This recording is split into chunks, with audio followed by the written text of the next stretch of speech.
The consensus here seems to be that we can start. I know that Ranking Member Yoho will be watching this on video, and on his yes, on the way, and I'm confident that my opening statement will take longer than it takes him to get here.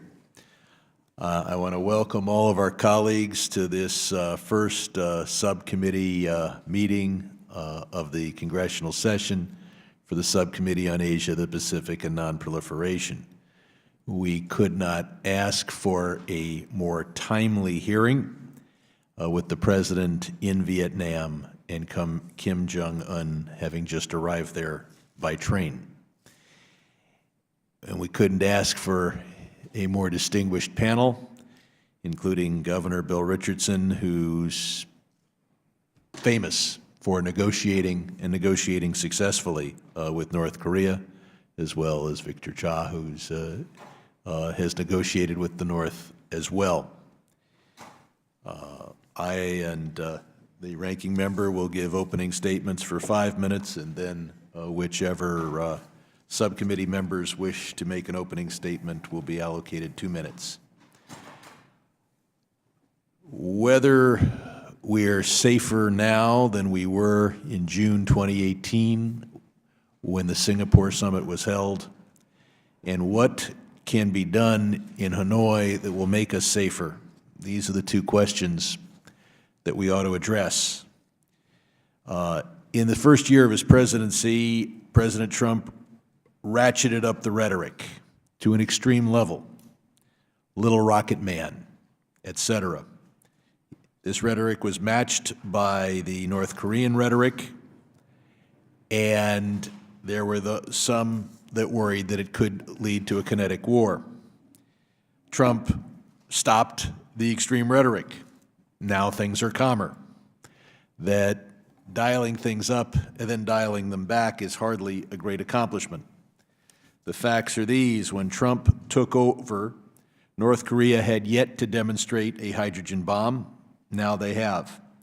During the Trump presidency, the North has created enough fissile material for perhaps 20 additional bombs, perhaps 8 additional bombs worth of fissile material created just since the Singapore summit.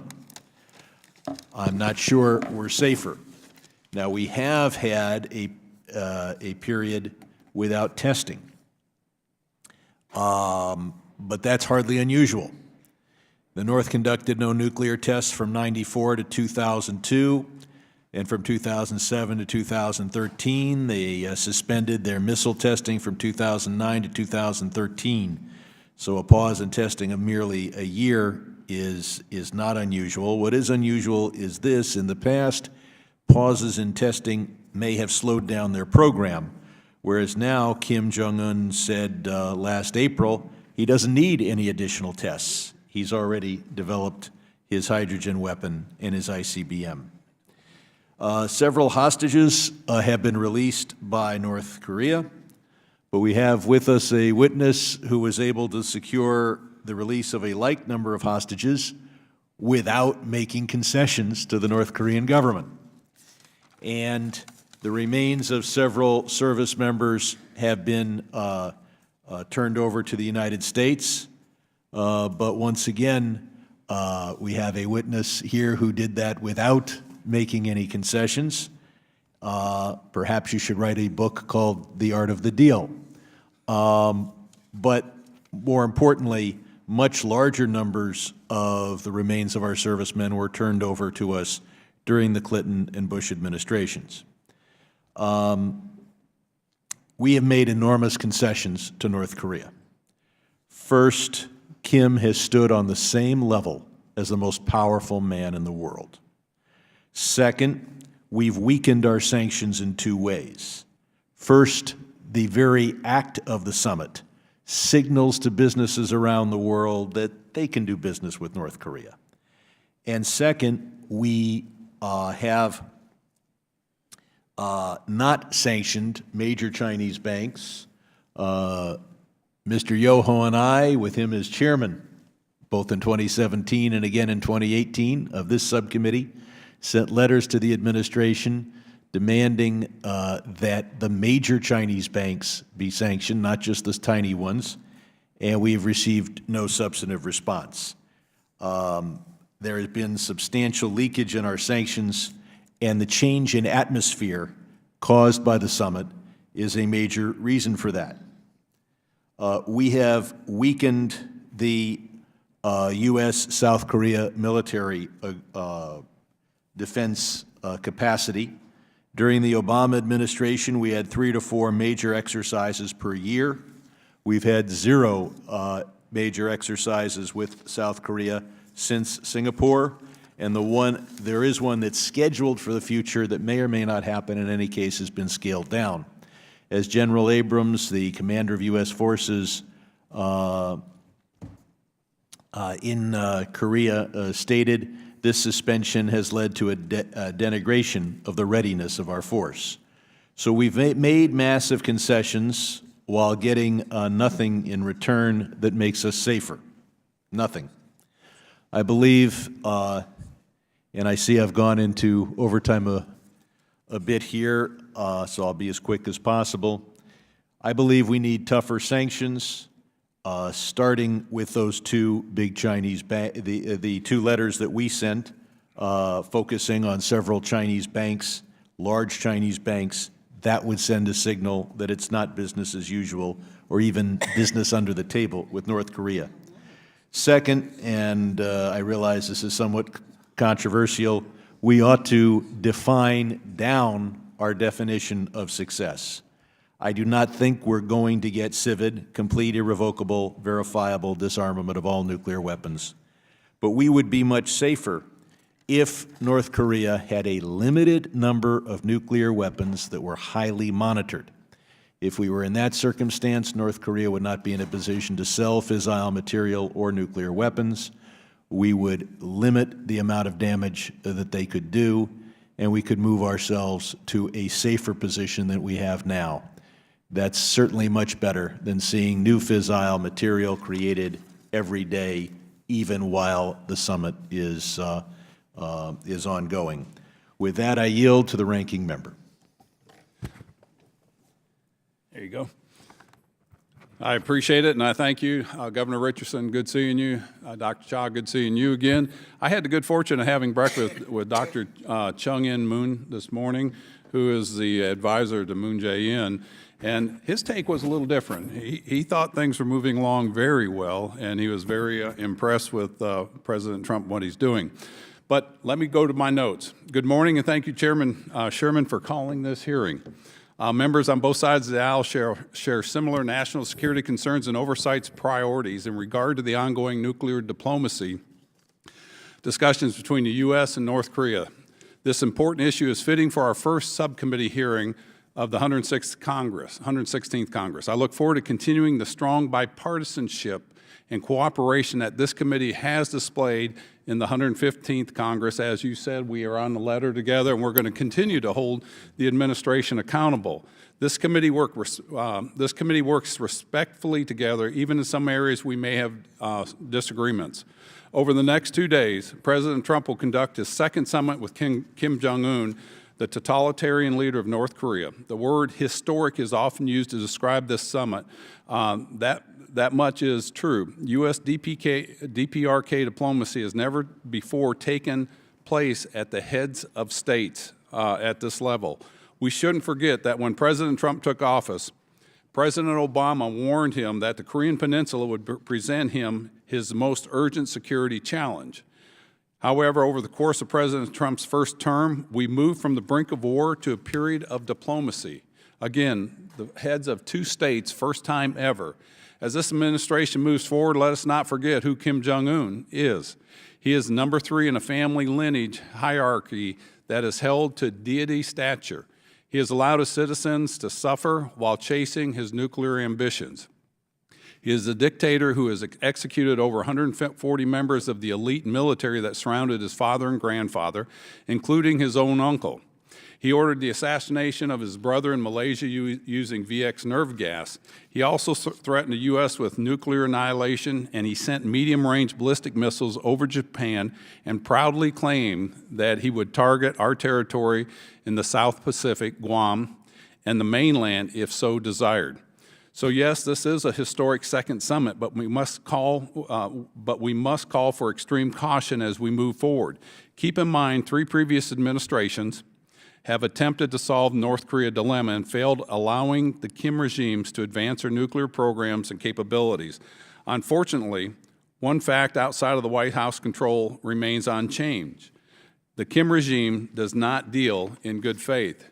Kim Jong-un appears to be using the same playbook as his 2 predecessors used before, which is to promise peace, denuclearization in exchange for sanction relief. Once this is granted, the DPRK continues their deceit, lying, and continuation of a dangerous nuclear program.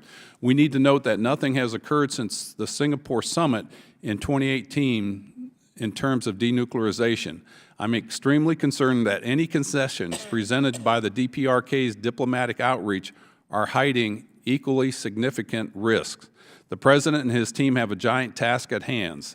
The facts show us that North Korea has not taken any meaningful action to dismantle its nuclear or missile programs.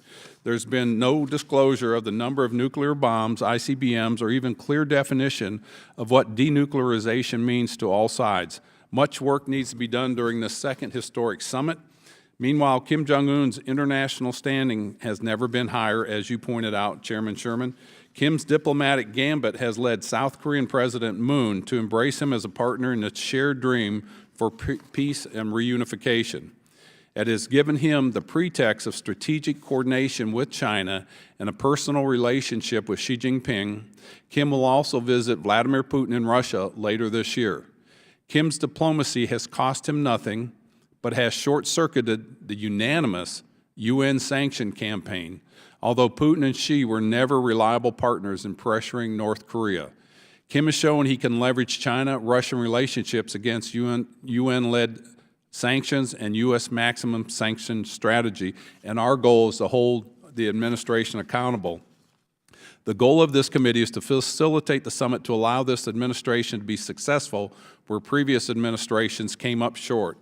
I believe our combined intentions are to hold the administration accountable and make sure sanctions are not relieved until we get significant assurance and verification that the actions of Kim Jong-un are sincere in bringing denuclearization of the Korean Peninsula. We're privileged to be joined by the 2 witnesses who have personally sat across from North Korean counterparts at sensitive talks, and I thank them both for being here with us today. Today's hearing will be a valuable opportunity for this subcommittee and the members to develop an understanding of the specifics of this week's summit and what expectations are reasonable and what we should realistically expect and how to measure success. And I yield back. Thank you. Who seeks to give an opening statement? I'll go down the line here. I see the gentleman from Virginia. I thank the chair, and I want to welcome our panelists, and especially my old friend, Governor Bill Richardson, who has a distinguished career, but maybe the most important part of his career was he served as a staffer on the Senate Foreign Relations Committee, a great place from which to launch a career. You know, Mr. Chairman, all of us, while our president is overseas at a summit, negotiating with one of the most notorious dictators in the world, we wish him well. We want our president to succeed. Nothing would be better than to have success in denuclearizing the Korean Peninsula once and for all, and setting the North Korean regime on a peaceful path for prosperity and coexistence with its neighbors, especially South Korea. However, it is important that we approach negotiations clear-eyed.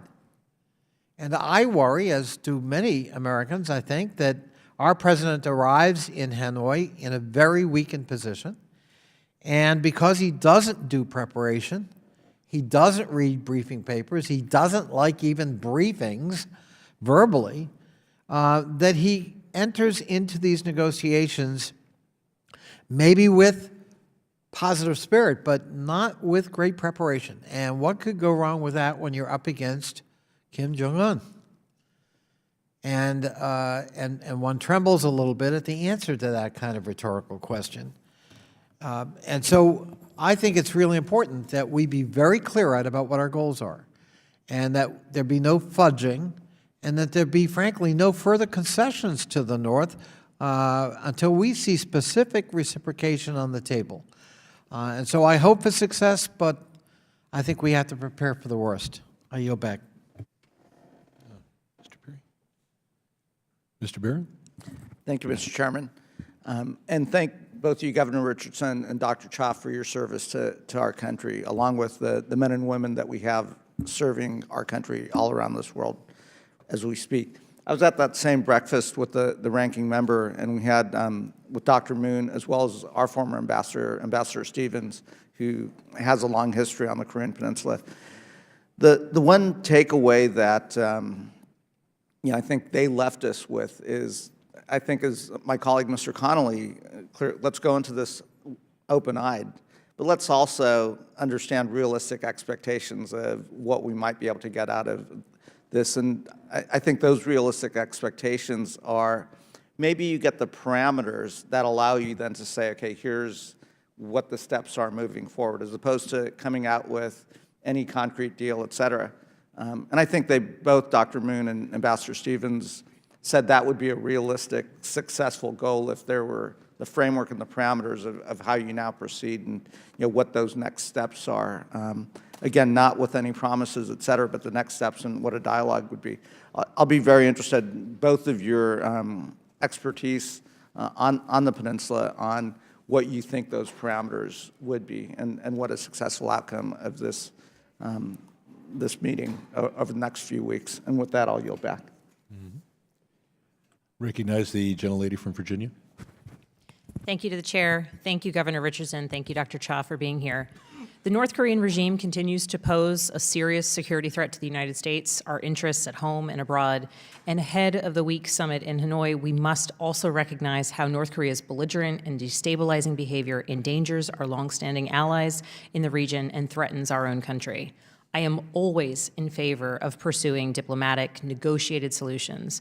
However, Kim Jong-un has repeatedly demonstrated that he cannot be trusted, and we should always view his intentions with incredible skepticism. As the United States weighs its diplomatic, economic, and deterrence options to push back against North Korean aggression and promote peace on the Korean Peninsula, we need to pursue a smart, tough strategy informed by U.S. intelligence that protects the lives of U.S. service members in South Korea and actually limits North Korea's nuclear capabilities. Additionally, we need to avoid any concessions that could jeopardize the safety of our allies, and we cannot ignore Pyongyang's long record of atrocious crimes committed against its own people. As talks proceed, I'll keep fighting to prevent American communities from living under the potential threat of North Korean missiles, nuclear weapons, and cyber aggression, and I'll continue to voice my support for increased U.S. diplomatic engagement and improved coordination with our allies that protects U.S. interests and recognizes the true threat that is currently posed by North Korean regime. Thank you. I yield back. Seeing no other requests for time, I'll introduce our first witness. Since 2010, Governor Richardson has operated the Richardson Center for Global Engagement, a foundation focusing on conflict resolution, prisoner release, and environmental protection. In his long and distinguished career, he served as Governor of New Mexico, Secretary of Energy, a U.S. Ambassador to the United Nations, and as a member of this House for 15 years, overlapping my service in the House by exactly 1 month before he went on to serve as our ambassador to the United Nations. As Jerry points out, Governor Richardson started working in the Senate and then came to the House, showing tremendous upward trajectory. He has regularly served as an official and unofficial interlocutor with North Korea for more than 2 decades. During this time, he has visited North Korea 8 times, once with Dr. Cha, securing the release of 4 Americans being held hostage in North Korea and helping to bring home the bodies of 7 American service members who died in North Korea. We are honored to have you and very pleased to have you as the summit begins to open, Governor Richardson.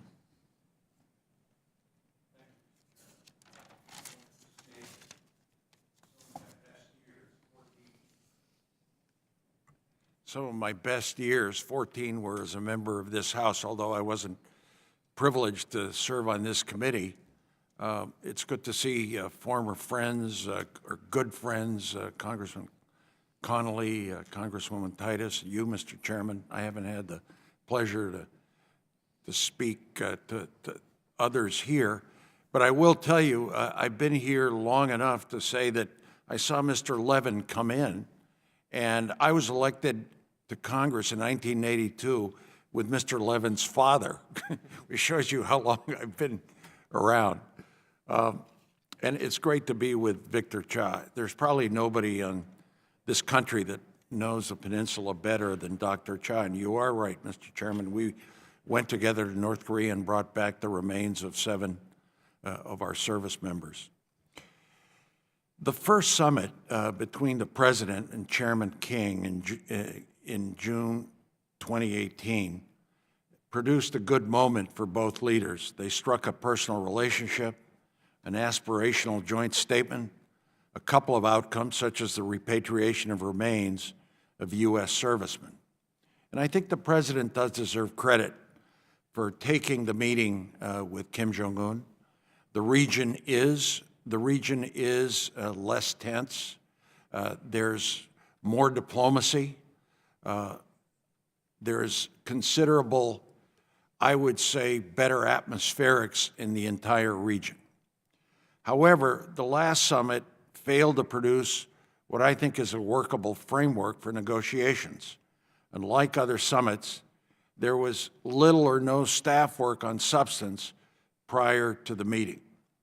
As a result, following the summit, the two sides did not have a roadmap on how to proceed. And what we saw was disorganized efforts to get to a framework with both sides positioning, but without any progress.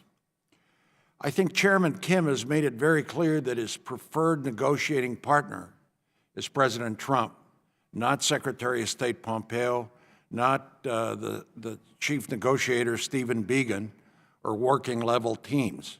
This is why once a second summit was announced, negotiations and communications between the two sides were revived. And by the way, I think that the special envoy for North Korea, Stephen Biegun, is a very skilled negotiator who's worked with many members of Congress, and I would recommend the subcommittee calling him for briefings after the summit. So what we have is a situation where I think these latest talks, unfortunately, the whole issues of disarmament, arms control, which are key, have yielded a bit to what is called peace diplomacy, which is good. But the main focus, I believe, and accomplishments should have been the dismantling of nuclear weapons, WMDs, missiles, and my sense is that the summit will fall short in that area. We should be clear about what our expectations of what is possible, what is not, and what would be the cost of an agreement with the North Koreans. Point number one, chances that the North Koreans will get rid of their existing stockpiles are very slim or non-existent. They believe that these weapons are the reason we're negotiating with them, and the only reason we have not yet overpowered them militarily. Point number two, we can expect and demand the North Koreans cease all further development of nuclear weapons, WMDs, and ballistic missiles, and have clear means for verification of dismantling such capabilities. Number three, we can expect and demand the North Koreans cease any future testing of nuclear weapons and ballistic missiles and have verification of the dismantling of launch and test sites.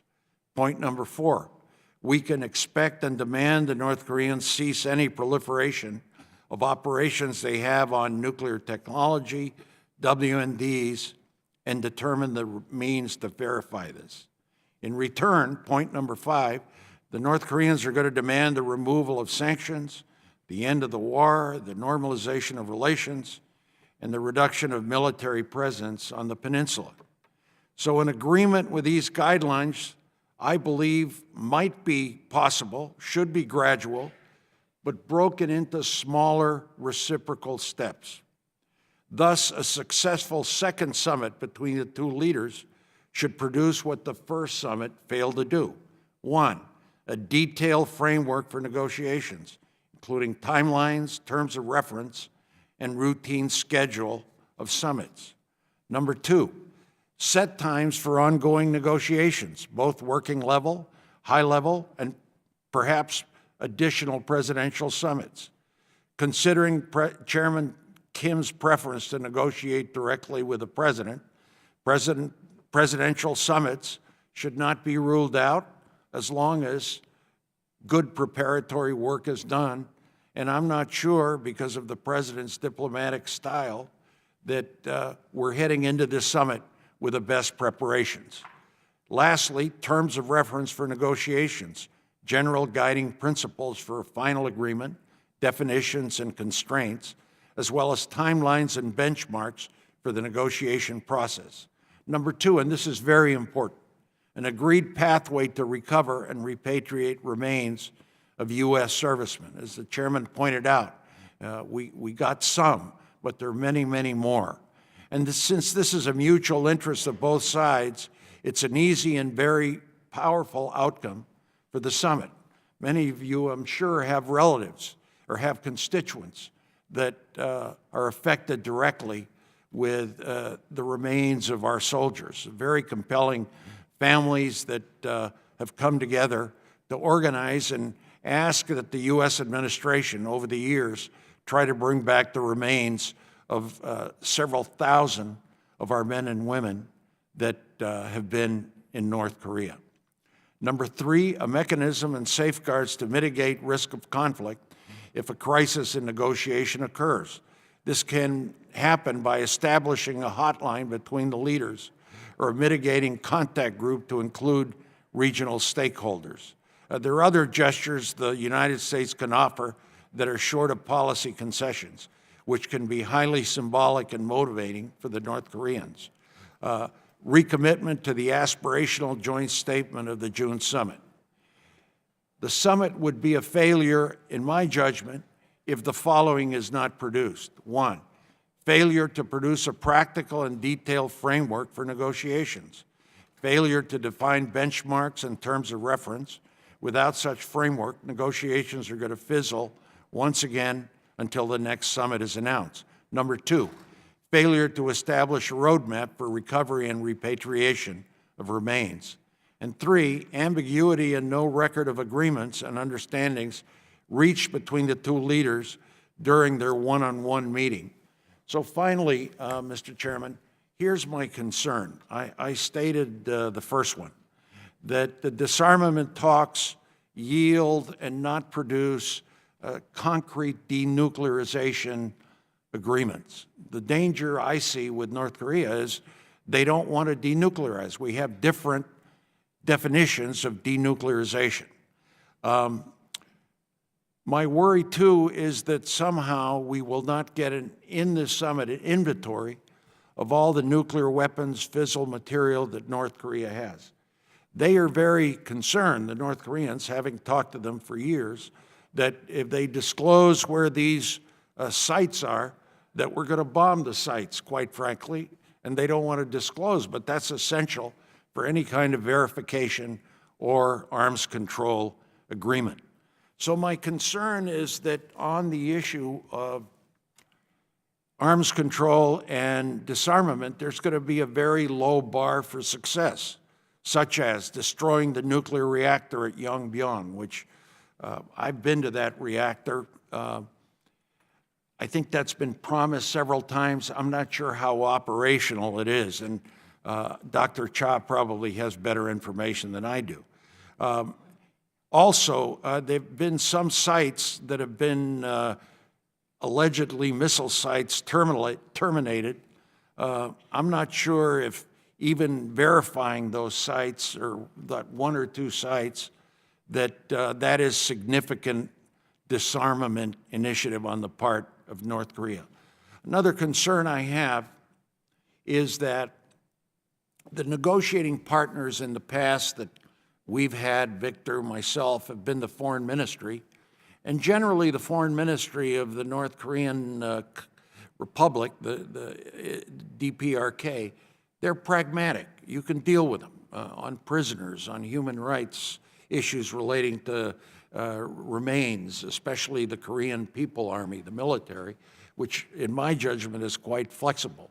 Our negotiating partners are the intelligence people now, the spy chief, and I'm not sure that diplomacy-wise they are necessarily the most flexible. That concerns me too.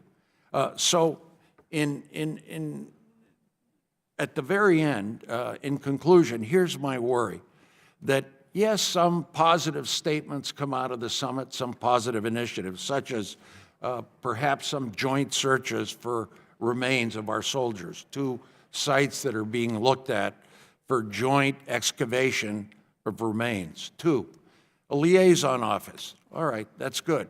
That's good that we talk. That's good that we have operations in North Korea. The North Koreans may not agree to it because they think that that's a way that we spy on them. 3, human rights issues relating to North and South, investments, economic development, development of joint economic facilities between North and South, family reunification for North and South, that's good.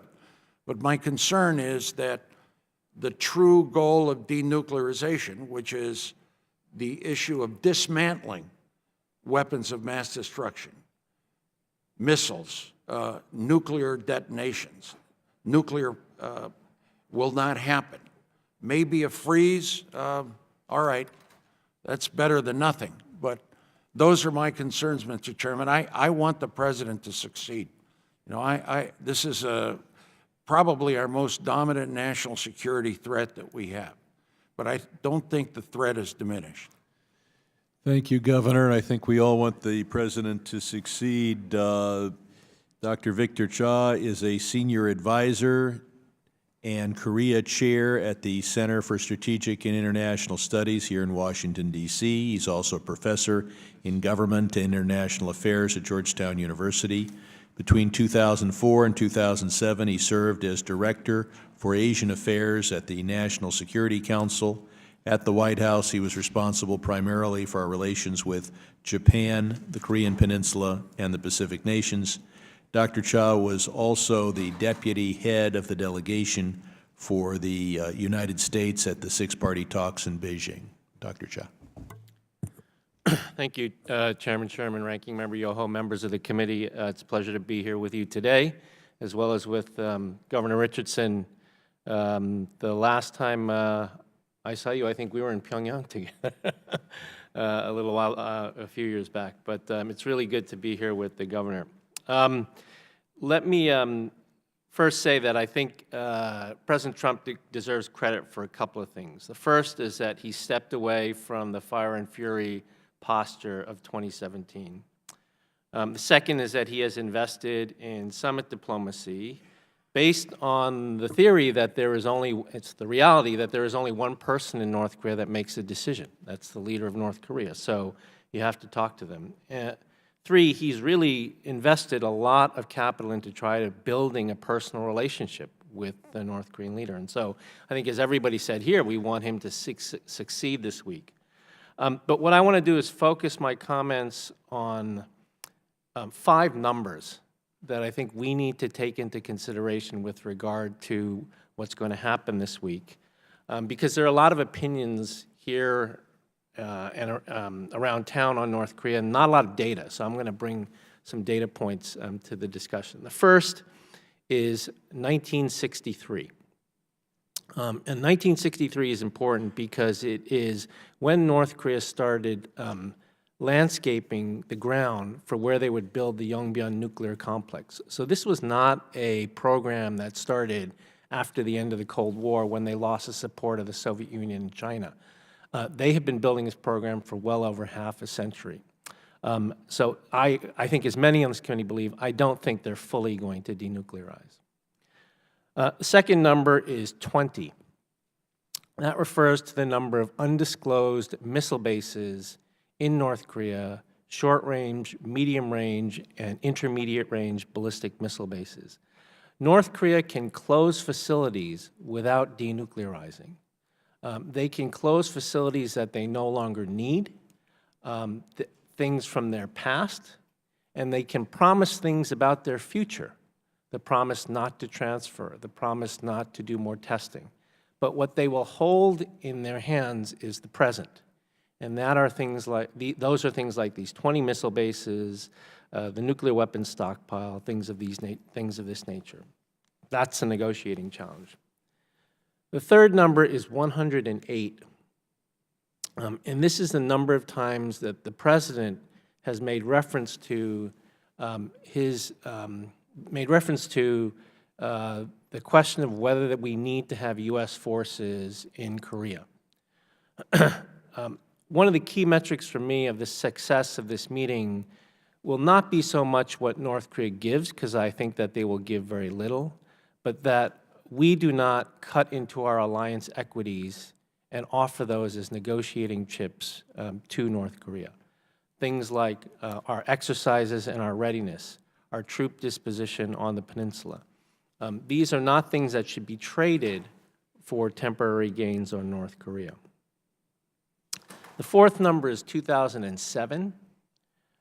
2007 refers to the last agreement that we were a part of, where North Korea agreed to a peace regime on the Korean Peninsula. And the stipulation then was that at an appropriate time, North Korea and the United States and other parties would engage in peace regime talks. The phrase "at an appropriate time" referred to North Korean denuclearization, return to the Nonproliferation Treaty, and full-scope compliance with IAEA safeguards. So the idea of a peace regime was contingent on these steps forward. What we are doing now is we are potentially front-loading the peace regime part to see if we can get steps towards denuclearization and compliance with IAEA NPT safeguards. And finally, fifth. The fifth number is 2, and that refers to 2 years have gone by, and the administration has still not appointed a senior envoy for human rights abuses in North Korea. The human rights issue is often framed as a distraction to the negotiations, but it isn't. For all of us to achieve our objectives, the human rights issue needs to be addressed. President Trump has made very clear that the core element of his negotiation is to offer North Korea a brighter economic future in return for giving up their weapons. That brighter economic future cannot come without some addressing of the human rights abuses, because there is no international financial institution, there is no general counsel of any American corporation that is going to recommend putting money into North Korea if there are human rights abuses along the supply chain. So it is in the interests of both the United States, South Korea, and North Korea to bring human rights into the discussion. Thank you very much. I'm going to hold off on my questions for a bit and recognize the gentlelady from Nevada. Well, thank you very much, Mr. Chairman, and thank you and the ranking member for bringing us such outstanding witnesses. They're so knowledgeable, and so much appreciate their being with us today. You know, both of you have mentioned how the president likes to negotiate directly with the chairman, and he seems to prefer this mano-a-mano kind of diplomacy as opposed to anything multilateral. Some of us believe, however, you have to include your allies as you move forward in any kind of negotiation. And I believe part of our success working with North Korea will be able to work in collaboration with both Japan and South Korea. Would you two please address what you think are the consequences of our not bringing them into the circle, or how is our leadership in terms of getting them to work together with us on this, even though their interests may not always align and their interests may not always align with ours? In my judgment, Congresswoman, we need to work with Japan better than we have. My sense is Japan has been left out of the negotiations with North Korea. You know, there's a rivalry with South Korea, who has been deeply engaged with us. So Japan is vulnerable to a missile attack, and this is a horrific prospect that the Japanese people are concerned about. They also are concerned about getting some of their human rights issues addressed by North Korea. South Korea, I think President Moon has been very constructive. He was elected as a peace candidate, a dialogue with North Korea. But sometimes I feel that he is getting ahead of us on wanting an agreement with North Korea at all costs, in my judgment. They're great allies, and Dr. Cha mentioned, I think it was a mistake initially at the first summit for the United States to make a concession, which is to reduce or terminate the number of military exercises we had with South Korea. So the last peg here is China. I do believe China has made a positive effort at sanctions.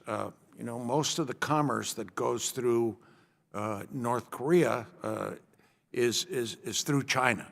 And China, I believe, through the United Nations and other entities, there are coal sanctions, energy sanctions, people sanctions against North Korea, but they're not going to operate well unless they're enforced. I think China has done a better job in the past of enforcing sanctions, but there's a lot of cross-border contraband that they could do a better job of enforcing. And quite frankly, I've been a little worried. I know we have some tense trade negotiations with China, that somehow China's going to say, well, you know, you want to slap some tariffs on us, maybe we won't help you as much on sanctions with North Korea, which is vital. Russia has not observed sanctions as much as they should. In fact, very little. That's another problem. So you're right, Congressman. You got to have regional support for what you're doing. I'm pleased that they're having this summit in Vietnam. I think Vietnam is an emerging positive country that is pro-private sector, that, you know, is concerned about Chinese expansionism, and I'm pleased that they're part of this regional situation. But the six-party talks, which Victor was involved with, the other countries, which encircle the whole issue, I'm not sure the six-party talks can be revived again. I hope they would, but this is how I see the regional perspective that you mentioned. Doctor? Yes. So on China, the key is to get China to continue to enforce sanctions. Without Chinese economic pressure, the North Koreans are not going to be willing to negotiate in earnest. 90% of North Korea's external trade today is with China, so if they don't put pressure on it, it doesn't work. With South Korea, it is really restraining them. They're so enthusiastic about moving forward that they too can do things that would undercut U.S. leverage at the table. And then with regard to Japan, as Governor Richardson said, they're going to be important to any political and diplomatic deal that's reached with North Korea. Historically, they've been important in the past two deals, and they will be important again. So it is important that it is critical that as we go into Hanoi, that we have all of these pieces in the right place. And that takes work. That is, there's bilateral discussions with the North Koreans, but there is also all this work you have to do on the side. Do you feel like that's taking place? I think with the South Koreans, I have a sense that it is, but it's difficult with the Chinese because of the trade disputes, and Korea and Japan, our two key allies, are just not talking to each other right now. And So it was important that Secretary Pompeo, in his last meeting with the South Korean foreign minister, expressly talked about the need for more trilateral coordination, because usually we go into these meetings with North Korea having fully consulted with Seoul and with Tokyo. And right now, because of the difficulties between Seoul and Tokyo, we're not able to do that. Thank you, Mr. Chairman. The ranking member is recognized. Thank you, Mr. Chairman. I appreciate your testimony. Again, I'm going to just reiterate the historic nature of this. You know, in the past, there's been three attempts in the Clinton administration, the Bush, and the Obama administration to bring peace to the Korean Peninsula. Yet, during those negotiations, they were traditional. They had traditional negotiators, people from the State Department, diplomacy and all that, and they didn't work. And so I think this is a great tactic. History will look back on this moment, whether it was a good one or a bad one, and let's hope for that it turns out the way we want it to. But, and you brought this up, Governor Richardson, an agreement should be gradual and broken into small reciprocal steps. And you both have got experience in the Asian market. In order to do business, what we have heard, what is the first thing you have to establish to move forward in any negotiations over there? Dr. Cha? I mean, you have to establish a relationship. You have to establish a relationship with the other party. You just don't slap a legal document on the table. You have to establish a relationship. And that's what Americans are bad at. We've been told over and over again, you guys want to get here, get the bottom line, and you don't want to know anything about us. And so I commend I'll say the foresight of President Trump reaching out to do this, and he's lavished praise and edification on Kim Jong-un that he's probably never had, and I'll hold off on whether he should deserve any of that at this point. But we need to look into the future where we're going, and we can't move forward if we don't have that initial trust and that relationship. And then I had the opportunity to talk to Special Envoy Begin about what denuclearization is. Do we have a firm commitment of what it is that all parties agree on? Do you guys have any speculation or any idea? Do we have a sound definition? I think that there is a definition, Congressman Yoho, that has been agreed to by the North Koreans in the past in writing, and that is denuclearization means they will give up all nuclear weapons and existing nuclear programs. That is language that they signed up to in 2007. I believe I believe that that's what the president believes, and that's the definition I think that we'll try to push for in Hanoi. I believe that the North Koreans, we have a different perspective of what denuclearization is. I think that's the problem. In other words, we think, Congressman, that denuclearization is dismantling, destroying, ending whatever, the 40 nuclear weapons, the WMD. The North Koreans don't believe in that definition. They want to keep their weapons. They want to keep some of their weapons. Now, so far, they've dismantled nothing. So there's a definition, what's the word I'm looking for? A definition deficit here on what denuclearization is. Now, I do agree, you have to have trust. I think maybe that was the word you were looking for in the relationship between the two leaders. And I will maybe take a little issue with what you said. Under the Clinton administration, the agreed framework, North Korea did not produce any weapons for 9 years.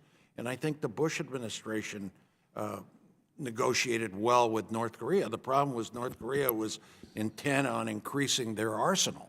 And they're still doing it right now while saying they're for denuclearization. Right, and let me just add here, I'm not putting criticism on anybody. Right, okay. You know, because that's not going to do us any good. It's what can we learn from that we can move forward. And again, that breakfast I had this morning with Dr.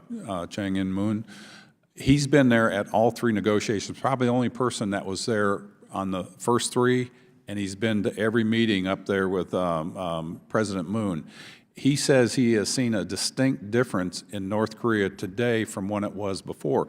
Before, when they went there, it was all military that was present in the negotiations in the streets in Pyongyang, whereas today you don't see hardly any military presence. So the atmosphere in North Korea has changed. Let's just hope that we can have a definition that we all agree on, that we can move forward based on that trust. And what he said, that Kim Jong-un has said that we've destroyed Yangpyeong nuclear site, but it was a non-functional one is the way I understood it. But yet he hasn't sent anybody in there to verify it from the outside world other than their word. And those things have got to be built upon to move forward. And let's just hope that the skilled people we have with Secretary Pompeo and Stephen Biegun can move in that direction to help facilitate those documents to move forward, and that once and for all, we bring this Korean conflict to an end, peace to the peninsula with reunification as they see fit to serve them between North and South, and that we look at trade, because our top 4 trading, after World War II, we were in a war with Germany, France, since then it was Korea and Vietnam.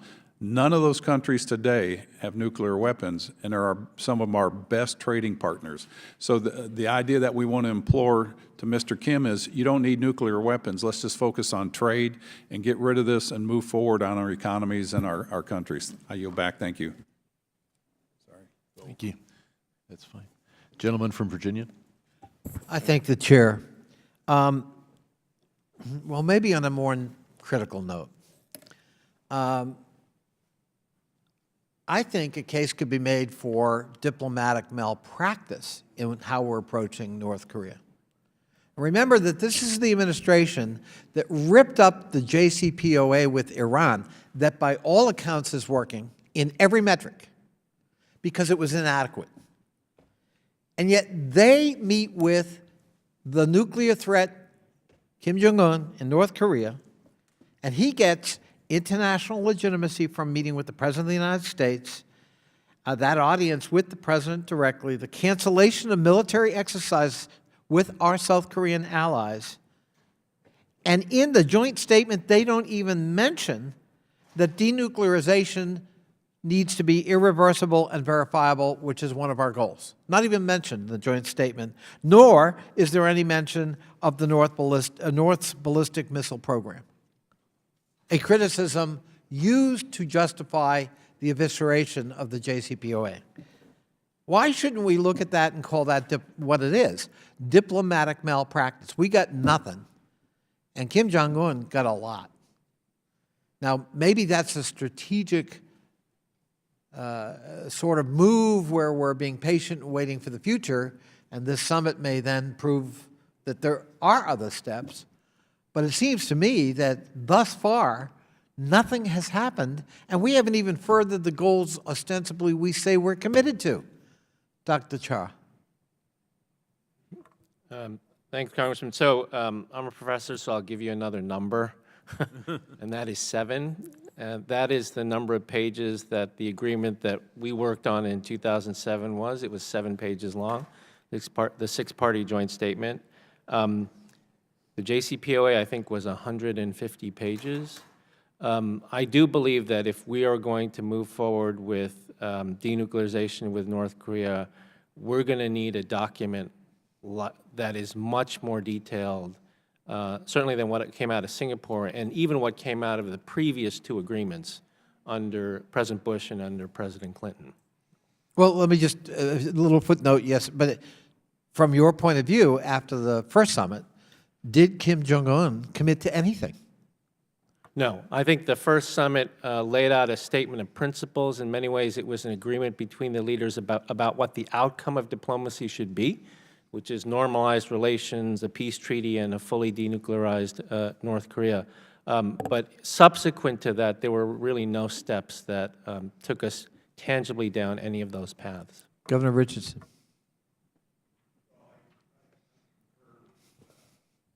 With what Dr. Chan, what you said, on the diplomacy side, I've been very involved with the remains issue. I think something positive has come out of that. We need to do a lot more. I do think there's some human rights, family reunifications between North and South that are better. Third, you know, this is very vague, but there is less tension in the peninsula. However, Congressman, I agree with you in terms of what North Korea committed to in the first summit, complete denuclearization. They've done nothing there. In fact, they've increased their enriched uranium capability. You know, they're not doing much. That's right. This is why I just hope the president and the Congressman Yoho mentioned Stephen Biegun and Pompeo, especially Biegun. He knows what he's doing. Mr. Governor Richardson, because I'm going to run out of time, but I thank you for that answer. Let me ask one other question. One of the concerns some people have is that North Korea is about to get us into a trap so that we sign an agreement ending the war after 66 years. But in doing that, which is a laudable goal, we undermine the rationale for U.S. tripwire presence in South Korea. Is that a realistic concern, Dr. Cha, and also Governor Richardson? And I yield back the balance of my time. Yeah, I mean, I think there is some concern among experts that in trying to get bigger steps on denuclearization, we might put bigger chips on the table. As I said in my testimony, I think there should be a bright red line between things that we do on sanctions versus things that we do with our alliances. Sanctions, liaison offices, some of the things that Governor Richardson mentioned, they may be part of the bargain, but we should not be trading away alliance equities. If the chair would allow Governor Richardson also to answer, I thank the chair. Yeah, Congressman, I agree. I would not trade an end of the war treaty unless there's a denuclearization of sizable numbers of dismantling of weapons and WND and missiles. I would not. Perhaps a vaguer statement that says tensions are less and the war is over, okay, maybe, but not as a trade-off unless there's substantial denuclearization. And I'm concerned. There have been some reports that we're considering that.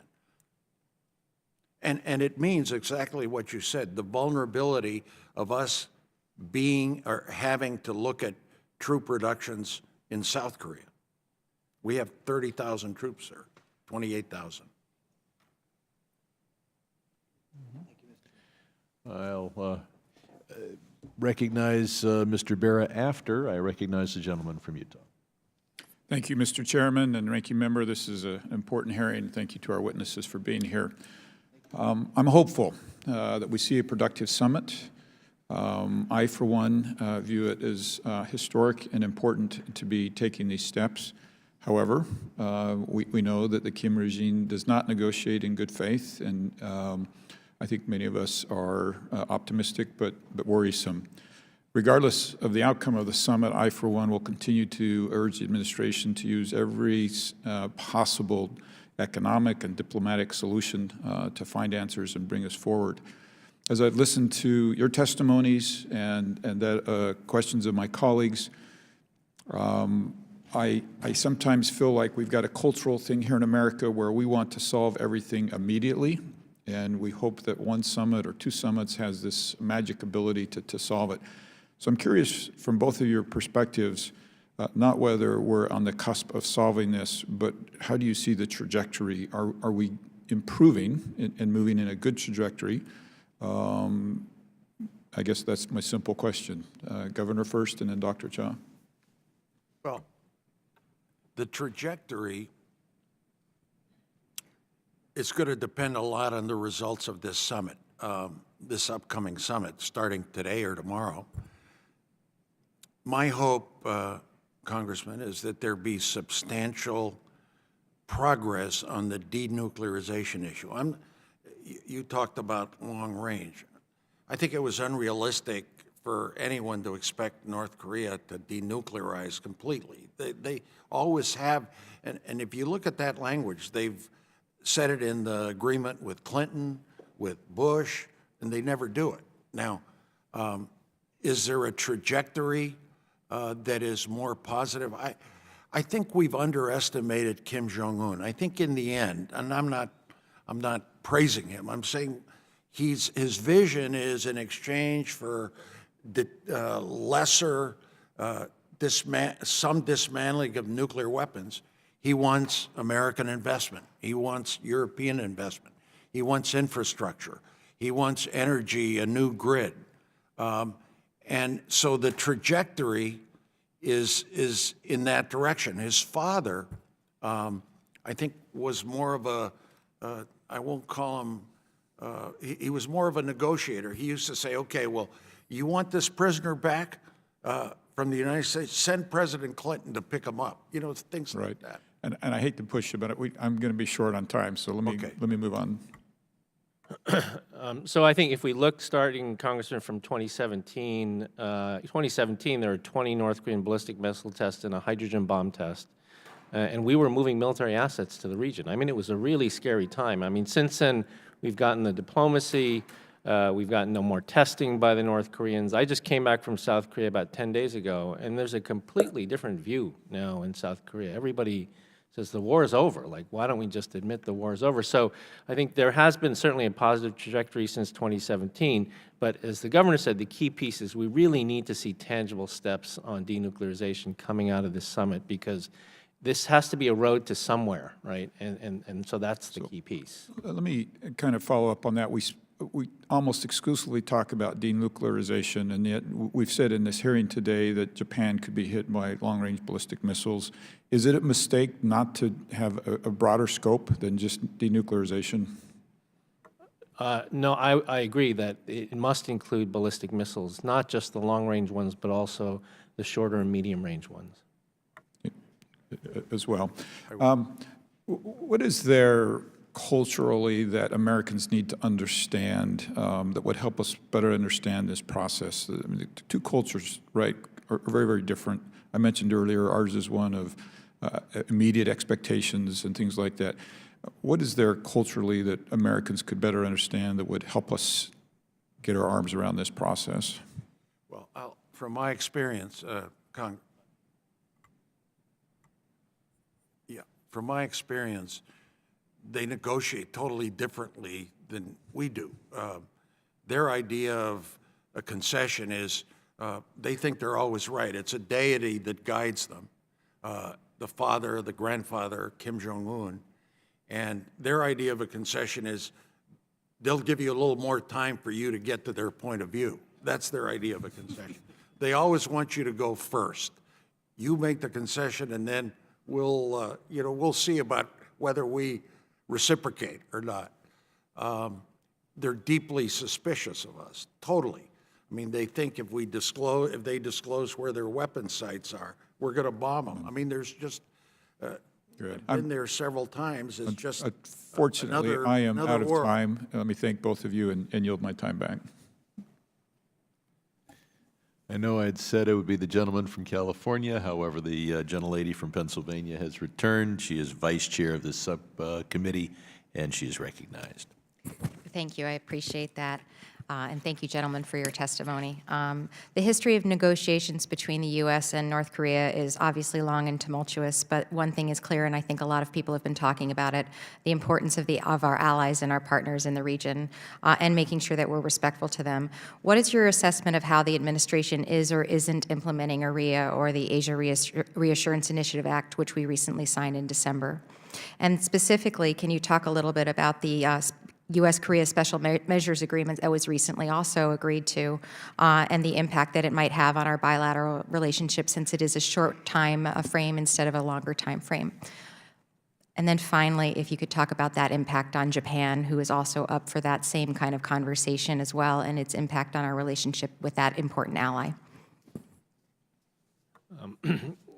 So, Congresswoman, I would say that the special measures, or SMA negotiations, have created a lot of ripple effects, I think, not just in Korea, but in Asia and allies more broadly. I mean, it's clearly a different template for negotiating, at least in the Korean case, the non-personnel cost of stationing U.S. forces in Korea, where some have said the president wants cost plus, which is very different from what's been negotiated in the past. A very tumultuous 12 months of negotiation led to this interim agreement.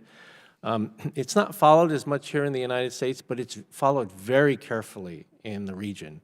And the SMA Korea negotiations were watched by Japan, they were watched by NATO because they're next on the block. These are not easy negotiations, even in the best of times. But I think these particular negotiations are quite contentious. And it's not clear to me what the ultimate effect will be in terms of how the allies perceive the United States as we continue to ask for more and more of these allies. Congresswoman, sometimes I feel that the U.S.-South Korea relationship is very important.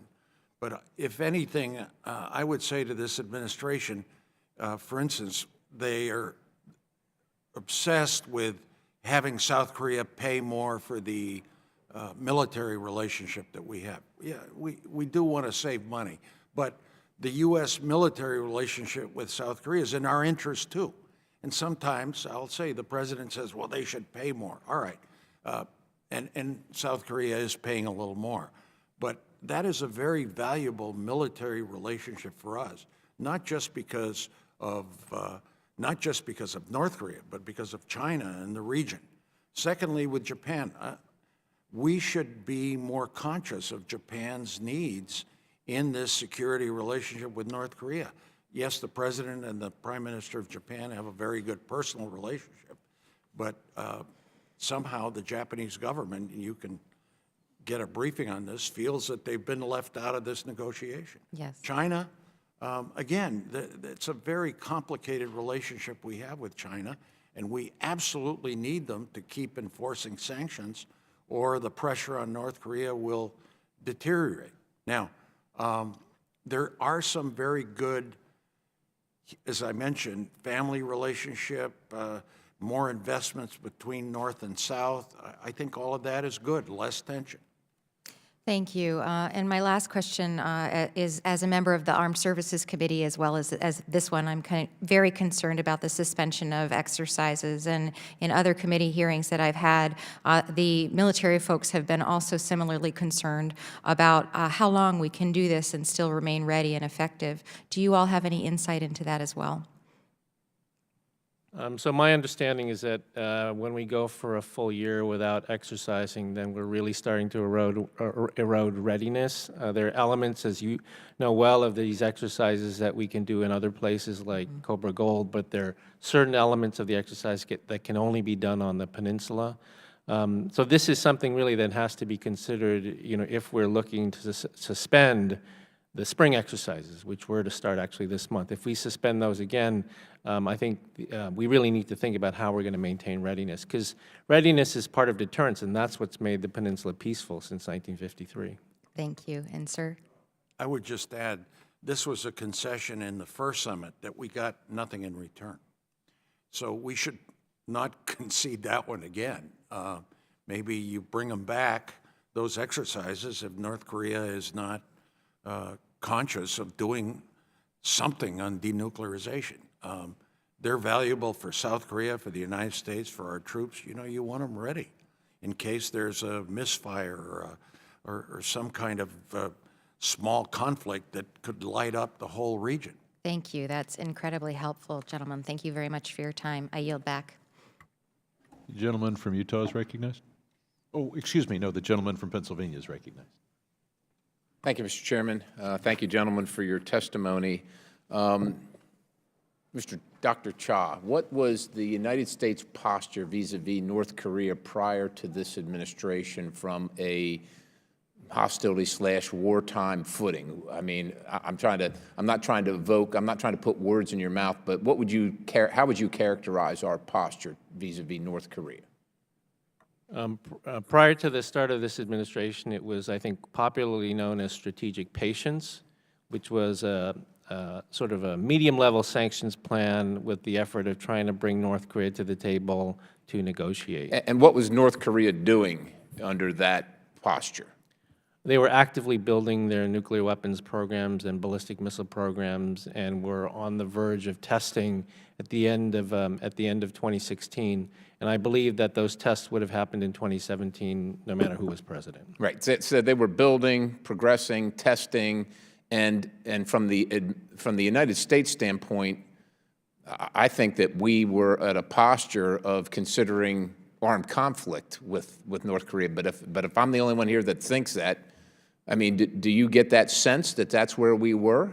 My sense is that the previous administration was really focused on sanctioning towards the last 12 months in office. We're really focused on ramping up the sanctions campaign, which then the Trump administration took to an even higher degree. I agree with that, but look, I've participated personally in the military exercises on the peninsula as a service member, and I was in this House at the time of the last administration and the conclusion of it, and I attended briefings with uniformed service members who, I would just tell you, in my opinion, the posture of the United States military was planning for armed conflict if necessary in North Korea. And I just want to ask if you dispute that, if you can dispute that.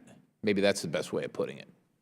I don't know, Congressman. I mean, I think what I recognized the most was this effort at building sanctions on the regime and focusing on more robust exercise. Sure, but the sanctions weren't working, right? They were still constructing, they were testing, and they were posturing. The rhetoric, everything was, in my opinion, maybe I'm wrong, so if I am wrong, correct me, but everything we were seeing from North Korea was bellicose.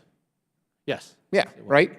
So let me ask you this. Is the fact that they're not launching missiles out into the ocean and over Japan and continuing with nuclear tests for the last, essentially, the greater part of the last 2 years, can that be viewed as a concession or not?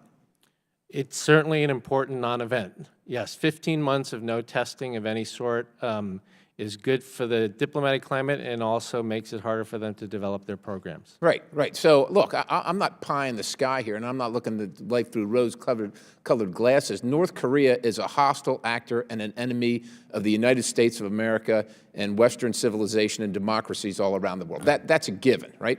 But I think I think it's hard to say objectively that we're not, at this very point, in a better place from a rhetorical and a wartime footing vis-a-vis North Korea than we were at the end of the last administration. I think it's hard, and there's been a price to pay for that. Let's just admit there's been a price to pay for that. But I think that Americans right now are sleeping a little better, not wondering if tomorrow their sons and daughters are going to be called up to go to war on the Korean Peninsula with potential horrific artillery barrage on Seoul or nuclear weapons being exchanged across the lines.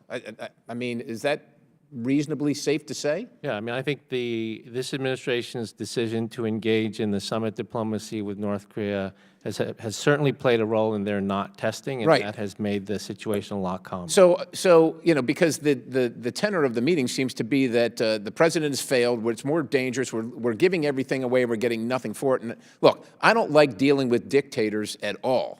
But I understand they live in the world today, and if we're going to, try and fix things, we're going to have a good discussion with them. And I don't remember anybody on this committee on the other side of the aisle being too upset when the last administration negotiated with Cuba and opened up relations with them. One last question, though, for you, sir. With Asian diplomacy, particular and specifically vis-a-vis other places in the world, isn't the personal relationship key to success in that, as opposed to the tenets of an agreement or the facts of the matter? I mean, the relationship is what folks from that part of the world see as key and building a trusting relationship to moving forward. Is that true or not true, generally speaking? Yeah, I mean, I think if we want a watershed agreement with North Korea, you need to establish trust with the only person who makes a decision. And how many meetings has this president had with President Kim? This is now his second meeting. This is now, so we have one meeting. We've had one meeting, and we're predicating all the rhetoric here in this committee on one meeting, the start, not the end of negotiations like in the JCPOA, but the beginning. With that, Mr. Chairman, I yield. Recognize the gentleman from California. Great, thank you, Mr. Chairman. I'm going to take a little bit of a different perspective than my colleague from Pennsylvania. I don't view foreign policy and our strategic aims through a lens of partisanship or one administration or another administration. And I would say, I had my issues with the prior administration, President Obama, and strategic patience, which I did think eroded some of our strength in that region. I'd point to the South China Sea and the complexity of not addressing that a bit more aggressively. I'd also argue that, having been on the same committee, having gone through those same briefings, I don't think the prior administration was putting us on a war footing. I do think our troops on the peninsula constantly are training and constantly are prepared. For those of us that have gone to the DMZ and talked to those troops, they're constantly ready for anything to happen. I do think 2 years ago at this time, and even a year and a half ago, the tensions on the peninsula, the potential of kinetic conflict, the potential of war was much higher. I will credit the Trump administration for being willing to negotiate, and maybe there was a strategic goal there of increasing those tensions, increasing the possibility of war, increasing the sanctions to bring them to the table. So, I'm going to give credit to the Trump administration to starting a dialogue. I have very real concerns that the outcome of the first summit was a halting of our troop preparation, our exercises in the region. I think we have to continue to maintain a strong posture there. I am very concerned, and both of you referenced it, we hear the rumblings of troop reductions, troop withdrawals. Regardless, even if we had a safe peninsula that was moving forward with denuclearization, the presence of our troops on the peninsula serve broader strategic importance, of stabilizing that region. We have an adversary in China. It serves a strategic importance in being a check on China's aggressiveness in the region. And I would caution the administration, I would point out that Congress does have an oversight role here. There are checks and balances. Our colleague from Arizona, Mr. Gallego, has in the prior Congress introduced legislation to, if troop levels fall below a certain level, you've got to come to Congress and justify that. And I think those are the right steps for us as a body. This is going to be a long process. And again, I'm not criticizing the Trump administration. I'd rather see dialogue. I'd rather see where we are today, where the atmosphere on the peninsula is not one of imminent war or concern, but is one of looking at how do you move forward. So both of you in your opening testimony, and my sense is let's not set expectations for this summit super high, but let's actually be realistic. And if we can come out of the summit with that framework and that parameter of what does this look like moving forward in terms of meetings, who's going to be negotiating, future chairman and President Trump negotiations. Governor Richardson, if you were sitting at the negotiating table, what would success look like to you? And then I'll ask the same question to Dr. Cha. Well, success for me would be a commitment by North Korea to dismantle some of their weapons, missiles. I won't get into a number because they vary, WMD, some tangible dismantling. What else? Our remains. Do you think that's realistic out of this particular summit, as opposed to, I guess, success of what a framework of next negotiating steps would be? A freeze would be a mild success of existing testing, weapons, new development. But in a way, North Korea has already done that, so you want to move forward. Establishing a liaison office is good for both sides, dialogue. It would allow, for instance, our inspectors to have a chance. Our inspectors' verification, timelines, that is also a definition of success. More joint excavations of our remains. I think Dr. Cha mentioned eventually discussion on human rights, religious freedom there. But I think that is more down. Since I'm going to run out of time, let me just, it is, some of us also think, part of the reason why Chairman Kim is willing to sit at the table now is they've acquired their nuclear capabilities, they've acquired their missile capabilities, et cetera. So now they're not negotiating from a place of weakness. They're negotiating from a place where they've acquired some of those capabilities. And that certainly, let's go into this with our eyes wide open. So I would say that in terms of what would be success, the key word is verifiability. Whatever the North Koreans give up, whether it's a couple of sites or whether it's a promise not to produce more fissile material, it has to be verifiable, right? And so they decommissioned some sites after the Singapore summit, as Congressman Yoho said, but they didn't allow anybody to verify it. And so that's really the key piece to me, is to see whatever they put on the table, how small or how large, it has to be verifiable. Recognize the gentlelady from Missouri. I thank you, Mr. Chairman, for organizing this hearing, and thank you to our witnesses for their time.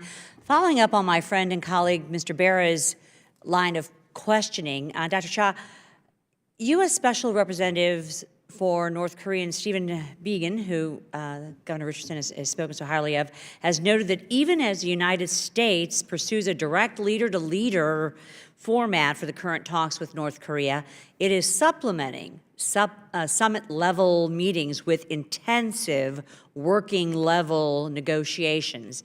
Do you think this strategy will better ensure the U.S. walks away from Hanoi with some sort of acceptable deal, agreement?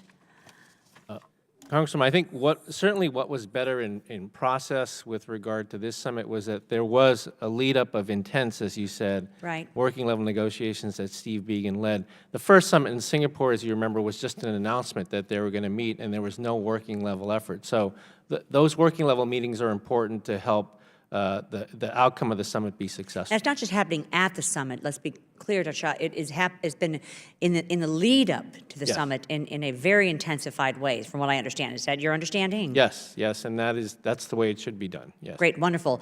Governor Richardson, you have spent decades working through formal and informal channels in North Korea to secure the release of American citizens held unjustly by the Kim regime. Informal exchanges, like the relationships you have built over the last several years, can be highly effective in promoting mutual understanding. How do your efforts support and intersect with official talks? Well, I think you asked a question about Special Envoy Biegun. I think he's very effective. The administration consults with me. They don't listen, though. They don't listen to me either. But they, No, sorry. but they They don't even talk to me. they do. Sometimes. I know. My point here, Congresswoman, is I think you need, yes, presidential to president, that's good, personal relationships. But you need the staff work in preparation for Right. that. And sometimes I wonder, because of the president's style, that doesn't happen as much as it should. I hope he's listening. I mean, we're going to find out in 2 days whether this summit is a success or not. He listens to Envoy Biegun, to Secretary Pompeo, who's had to negotiate with the North Korean spy chief ever since the first summit or before the first summit. My worry is, and before I think you came in, I said it's better to negotiate with the foreign ministry types in North Korea rather than the intelligence people, because they're more flexible.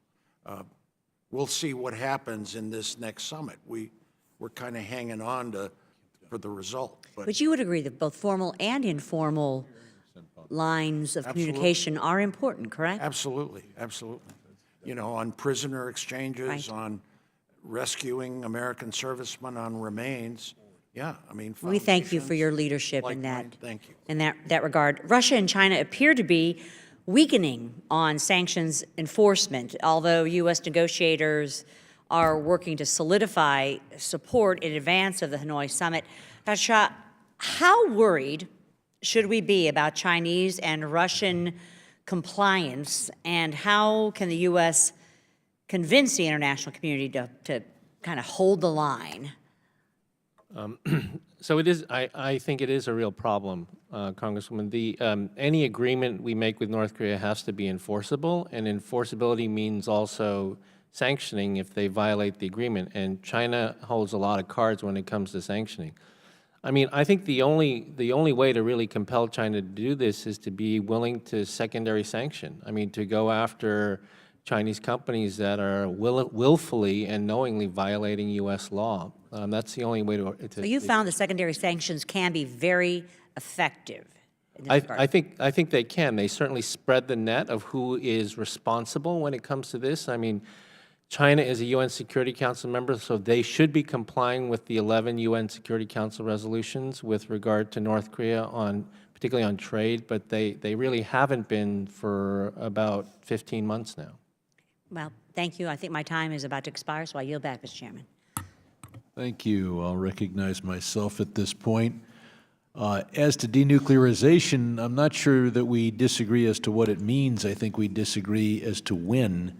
All the signatories of the Nonproliferation Treaty, including Russia and the United States, are on record saying we look forward to eventually having no nuclear weapons in the world, and I'm confident that Pyongyang will denuclearize as soon as the United States and Russia do so. As to the change in the level of tension, 2015 and 2016 was not a period of particularly high blood pressure. We had a policy of strategic patience. Wasn't a good policy, but at least it wasn't a policy fraught with tension. The tension was in 2017. It has declined since then.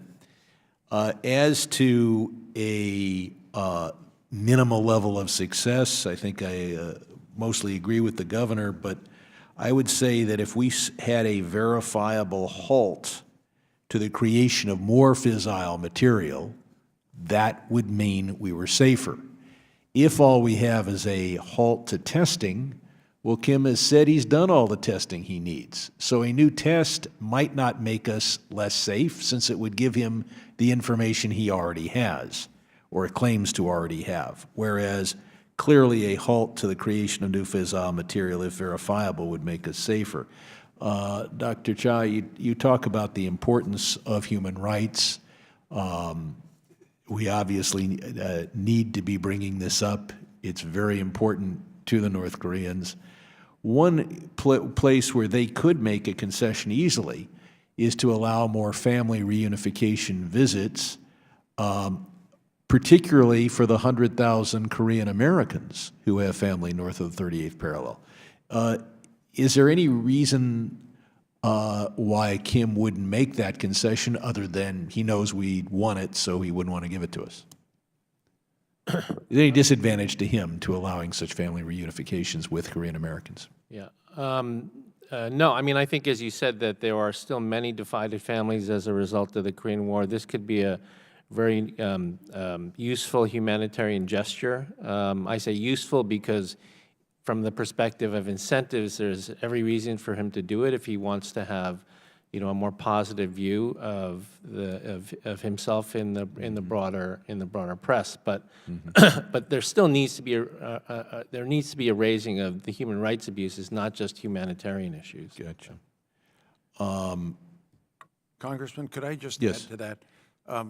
What North Korea needs more than anything in terms of investments is not necessarily the United States, it's South Korea.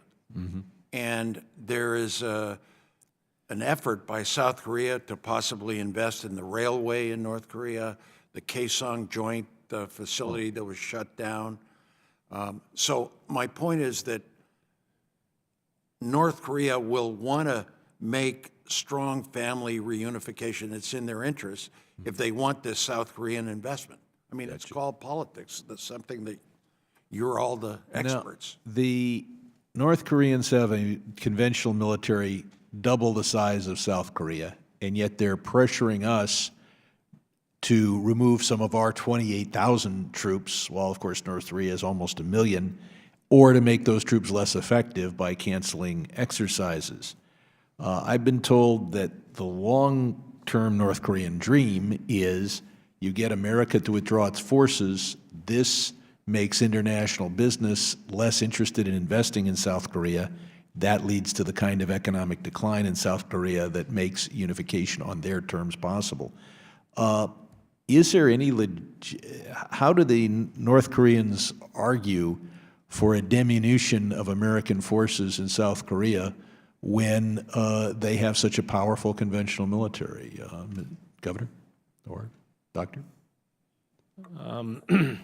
Well, I think it goes along with, and this goes back to the gap in denuclearization definitions, it goes back to the way the North Koreans define denuclearization. They define it as being, their willingness to do this will happen when the United States is off the peninsula and no longer has a security commitment to South Korea. That is when they consider the real concept of denuclearization. It's good politics in the United States to announce an end to the Korean War and sign a peace treaty. All Americans like peace treaties. This would not cause pressure on the United States to withdraw its forces from South Korea. We have World War II's over with peace treaties in Europe and in Japan, and we have got troops in Germany, we've got troops in Japan. So the question is, would a peace treaty with North Korea, it obviously is important to them, but would it create pressure in South Korea to expel American troops? Doctor or Governor? Quickly, I'll just say that. Yeah, I'll just say that I think it would start to create a discussion about the utility of U.S. forces in Korea once a peace declaration of some sort was made. Certainly among the progressive camp in South Korea, maybe less so among the conservative camp, but certainly among the progressive camp. Okay, and then finally, Governor, what are the phony concessions that North Korea can make? Are there facilities that are no longer useful to them? Yongbong, I guess, may have outlived its usefulness. The nuclear weapons testing facility, they destroyed some or all of because it outlived its usefulness. What are the things they can give up that sound important that aren't important? You mentioned the two that are, I think, most obvious, the Yongbyon facility, this test site where they blew up, I think, the sides, and they didn't allow inspections or the press there. Those are what I would expect they will try to get away with. I just happen to think that if they continue to say we're not going to have any testing, nuclear testing, missile testing, they've already done that. I want them to do a lot more. While I'm not diminishing that, but you know, this is something that they've done the last, it's now almost a year. Let them do more. Again, I agree with Dr. Chuck. Verification is essential of what they do.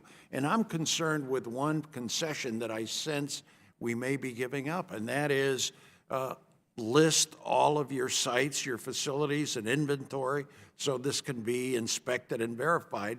And I sense that we're kind of may lose that at this summit. All the press reports are that we've given up on that, and with that, I'll recognize the gentleman from Michigan.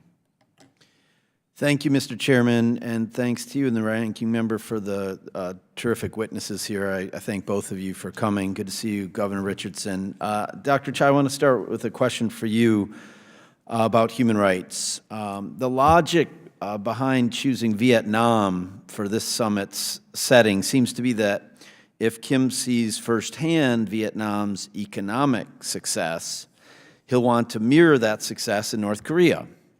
Or, put another way, he may see an incentive to denuclearize. One issue that seems to be missing from this calculus, though, is human rights.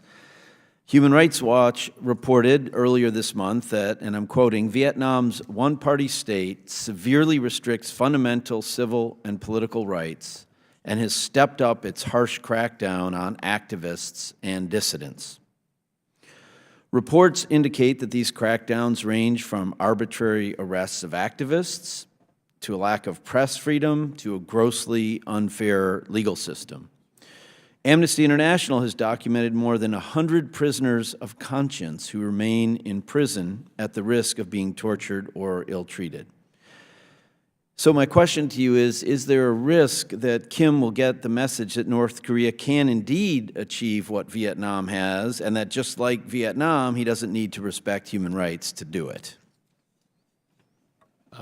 Thanks, Congress. It's a great question. I certainly hope that's not the message that he will get. I mean, if anything, I think what would be very useful would be for the North Korean leader to get a briefing about all the laws that now exist, passed by this body, with regard to not just proliferation, but human rights abuses that will make it impossible for U.S. companies to do any sort of business in North Korea. That could probably be the most important thing that could be told to him that would be incentive for him to try to address the human rights abuses in the country. I really need to study up on that because I've noticed a lot of U.S. companies doing a lot of business in countries with gross human rights violations over the years. Maybe we've done a better job more recently before I came to Congress. I think of this isn't just about Korea or Asia, you know, in Latin America and Central America and all over the world, in Africa and so forth. You mentioned earlier, I think, that the Trump administration has failed to appoint a special envoy for human rights in North Korea, which is a requirement set forth in the North Korea Human Rights Act of 2004. What impact do you think this vacancy has on the coordination of our larger North Korea policy?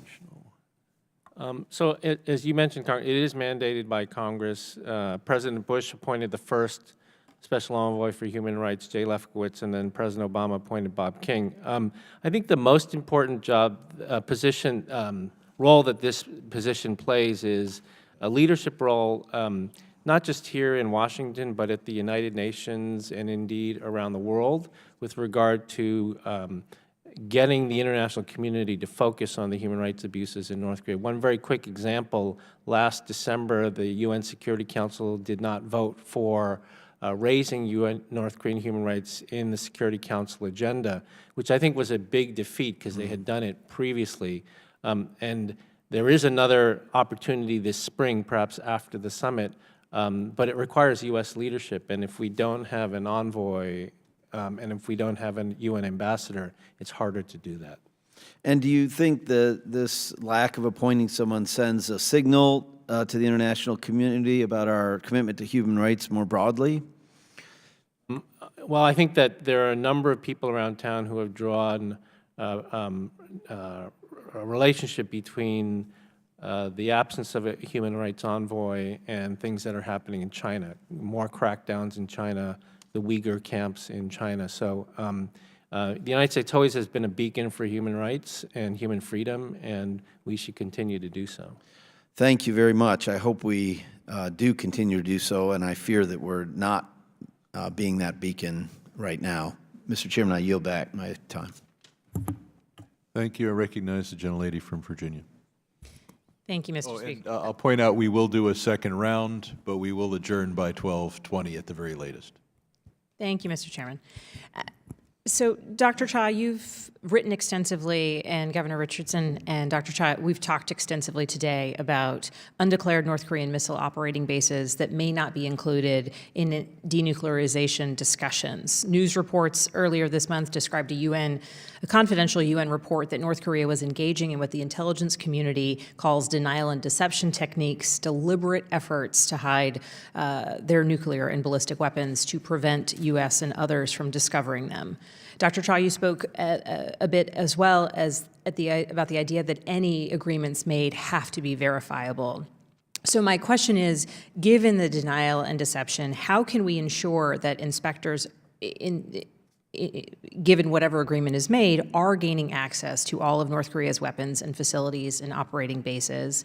And how can the U.S. negotiate an agreement with North Korea that would actually account for any undeclared weapon sites, development facilities, or operating bases, and ensure that we can verify whatever agreements are made? Well, it requires the president to raise it. I mean, this is, I think there are things that North Korea will be willing to put on the table in the discussions over the next 48 hours. But the key condition, I think, for our side to say that this is useful or successful would be conditions and protocols for verification. I mean, once they agree to verification, we know how to do it. The International Atomic Energy Agency knows how to do it.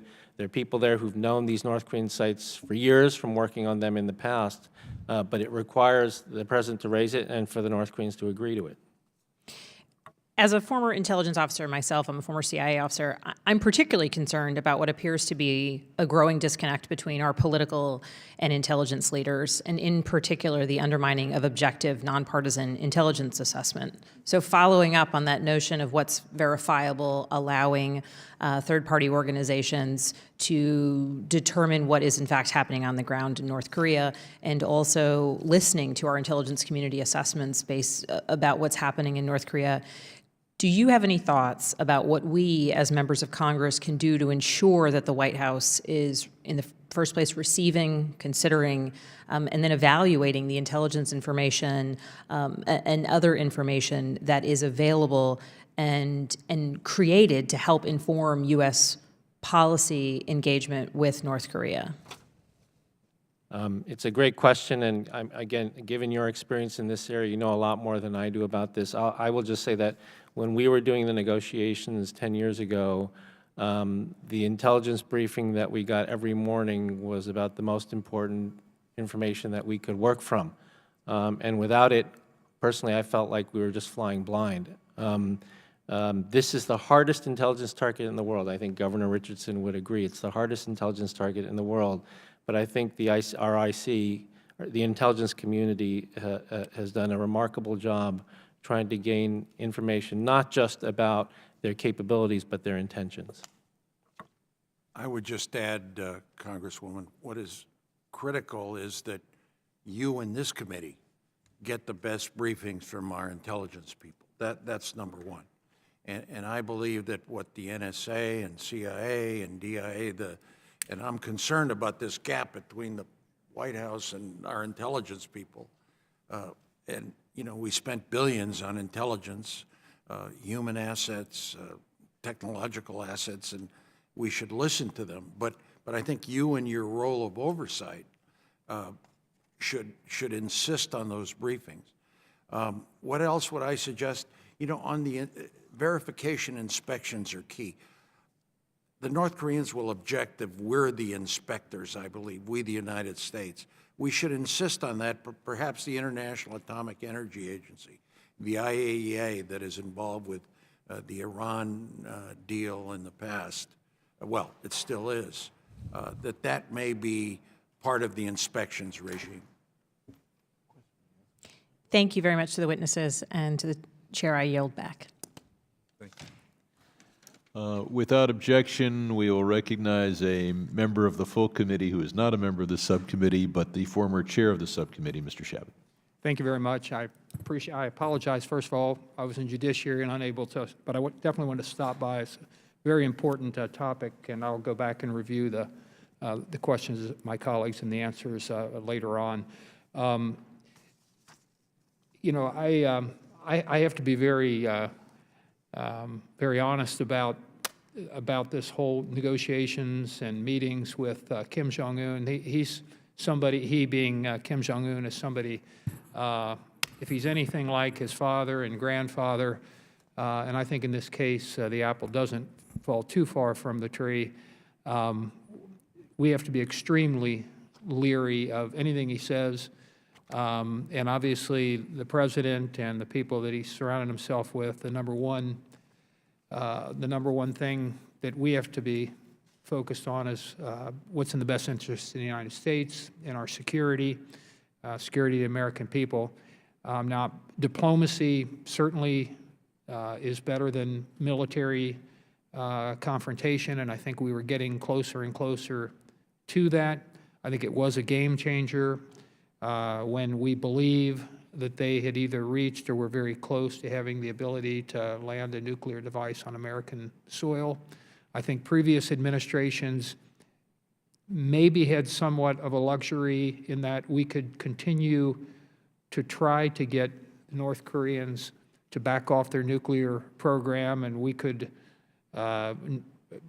negotiate on occasion, and we saw that when we had when we would get together with them, and in general, we would provide food and energy resources, and in return, they would promise that they were going to back off their program or discontinue it or close down facilities and would continue underground full speed ahead. Maybe not full speed ahead, but they would continue the programs. Maybe not quite as quickly as they would have if they hadn't agreed, but they moved forward nonetheless. So I'm concerned that that behavior will be repeated here.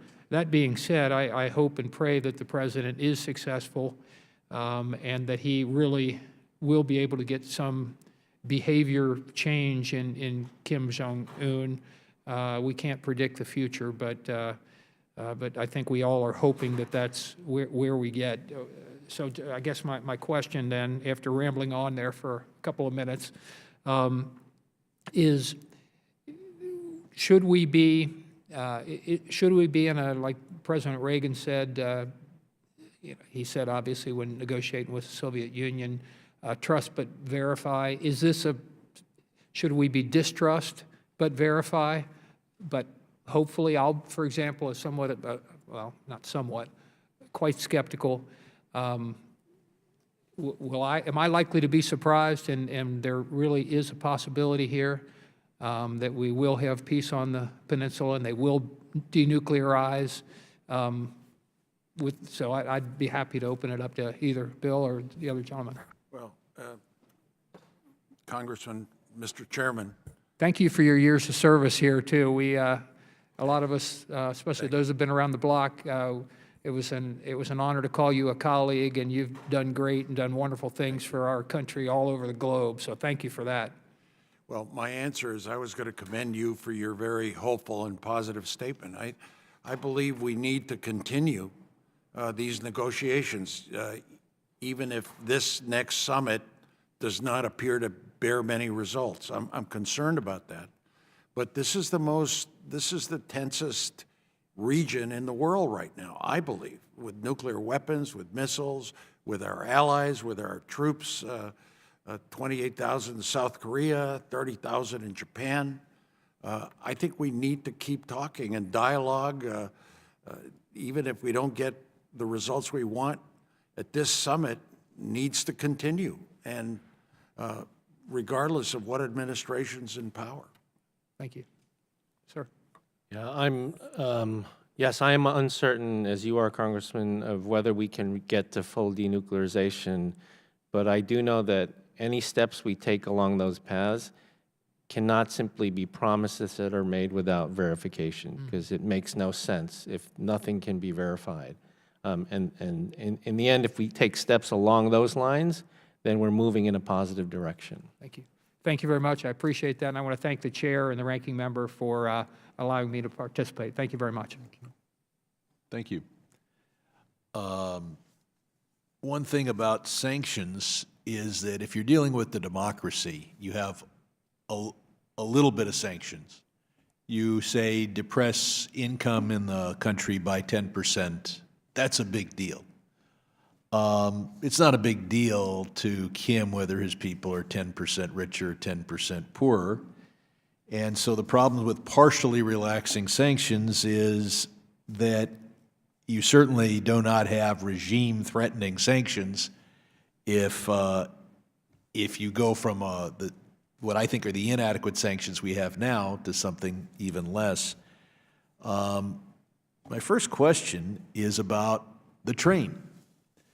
Kim flew to Switzerland when he was a student. He flew to Singapore last year. He's on a train through China. Why? Well, first, the maintenance record of North Korean aircraft is not the best. That's one. Secondly, this has been a tradition in his family. Yes, I mean, his father used to go to Beijing on an armored train. Go to China, Russia by train. I've seen that train. You ought to go see it. It's in a museum in Pyongyang. Well, they move it in and out. But lastly, I think it's mainly a security issue, and symbolically, I think Kim Jong-un was trying to show that he went through China and he needs China, so it was giving visibility to China, and I think going to Vietnam is a signal that North Korea wants to do business outside of China with Vietnam. We have this image that Kim is in total power, yet I've studied dictators and none of them are in total power. If he was in total power, he could do whatever he thought was in the long-term interests of his dynasty. What restraints are there? What red lines can't he cross? What people in Pyongyang can't he cross? What institutions? Or is he really the thing I haven't been able to find in history, and that's the total dictator? It's a great question, Congressman. It's a hard one to answer, I think. There was a view when he first started that because of his inexperience, he needed to balance different factions in the party, the military, and of course the family. But he has since then gone on, as you know well, such a ruthless purging campaign that I think many experts saw his trip to his first trip to China, first time out of the country, for as long as he was gone, as a sign that he really had consolidated power. So I think there still is a degree of purging taking place, but I think relative to when he started, he seems to be in about as secure a position as we could have imagined, 6 years ago, and he does seem to be calling the shots. If, and this would be my wildest fantasy, he just goes to Vietnam and gives up his nuclear program in return for getting the Apple headquarters and maybe Amazon as well, moved to Pyongyang, whatever it took. If he were to do that, and none of us expected, what repercussions would he have at home, or can he just go back and say, hey, it's time to be Silicon Valley? He has total control in North Korea. I think he's more secure than ever before. His main objective, Congressman, or Mr. Chairman, his main objective is to stay in power, more so than détente with the United States or stay in power. And I think a source of that is keeping his nuclear weapons or some of his nuclear weapons. I think what you suggested may be a little wishful thinking that he'll give it up, but he has said to his people, we have to improve our economy. And in a way, he said, the only way we can do that perhaps is they always want to deal with the United States. They'd say to me, we should settle things, the U.S. and North Korea, not China, not Russia, not South Korea. We're the big guys around here. So I think that's why they're talking to us. I'm going to make one more comment, and that is the fact that Japan and Korea can't cooperate is harmful to the United States' national security. And I recognize, I brought this home to both Korean and Japanese leaders recently, that they have a certain animosity from the first half of the 20th century. But Poland and Germany cooperate, and that helps our national security. And if I had more time, I'd ask for, you could respond for the record as to if there's anything we can do to get these two countries to cooperate on security matters. And I'm going to recognize the ranking member for a limited time, and then I have to go. And I know the witness has to go as well. Thank you both, and I think the important thing is that we look forward to where we're going. We can't worry about what didn't work in the past. I mean, we've got to learn from that, but more forward-looking.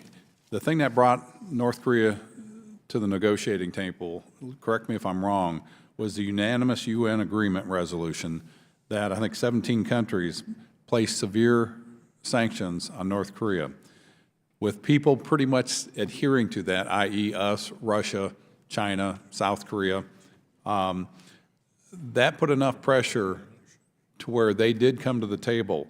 Since that point in time, we've seen Russia, China, even South Korea with a transfer of, it was either coal or petroleum, that they said was a mistake. It did happen, and they went after the people, taking that on good faith.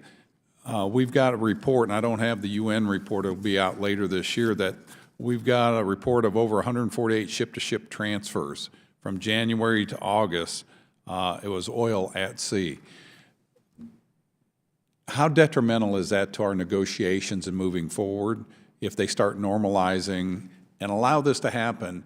And then, more importantly, what I'd really like to hear from you, your recommendations to us on this committee as a bipartisan group to where we can hold the administration or South Korea or China or Russia accountable so that we keep that maximum pressure on them until we get a clear blueprint of where we're going, and then the verification. I wanted to ask you real quickly about that, but if you would answer those. So first, to the chairman's earlier point about trilateral coordination, for the record, it's absolutely necessary. We are stronger, the United States is stronger if we are lined up with our allies, Japan and Korea. Sure. So for the record. On the maximum pressure, diplomacy doesn't work without maximum pressure. The president's efforts at diplomacy will not work without maximum pressure, and that speaks not just, as you said, not just to China, but also to South Korea. And then the third point is there is a way, if we start to lift sanctions, it will most likely be through South Korea. South Korea reopening Kaesong industrial complex with the North. I think where human rights matters there is we can require the South Koreans to ensure that they can pay the North Korean workers directly in Kaesong, which would address the human rights issue and address the desire. That came up today in our meeting I had. How can you pay him directly? I mean, is Kim Jong-un going to allow that to happen?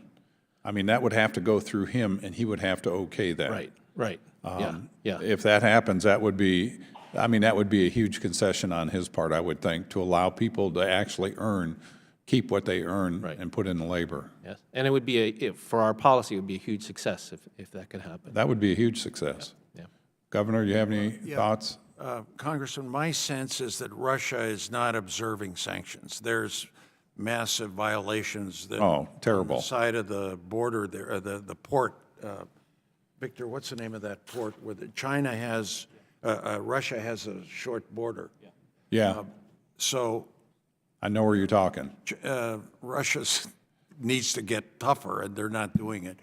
I think these UN sanctions were the strongest that we've ever had. A lot of it has been working, and it's essential that China continue the sanctions. But the cross-border contraband, the verification there is key. I always found that the most effective sanctions, and I think this was in the Bush administration on North Korea, were banking sanctions on their banks in Macau. I think there's some of that left. But the sanctions that have, I think, that bite the most have been the coal, the uranium, the oil sanctions that are imposed now by the UN. Right, but yet China and Russia are cheating, and so what we wanted to do is go after the bigger banks, the bank of the construction bank, their agriculture bank, the big ones, that would really hurt China. And so we're going to follow up on our letter to the Treasury Department through this administration, and I guess we're at a point to demand, why are these not taking place? Because if we put that pressure on China and Russia, they'll come to the table. And I see China as just, they're insecure because they fear North Korea becoming more like South Korea. But yet, if they look at the world overall, we're their largest trading partner, and they're going to benefit hugely from this. But they're intimidated by success, I guess, of an open society. And then you brought up, and I agree with you, what would the inspectors? I don't think they need to be U.S. inspectors. They just need to be verifiable inspectors that we have the faith in that they carry this out. And you're in agreement with that, right? I'm out of time. He's got to get to a meeting. Thank you both. I want to thank our witnesses and my colleagues, and look forward to exploring this further. Thanks, partner. Thank you.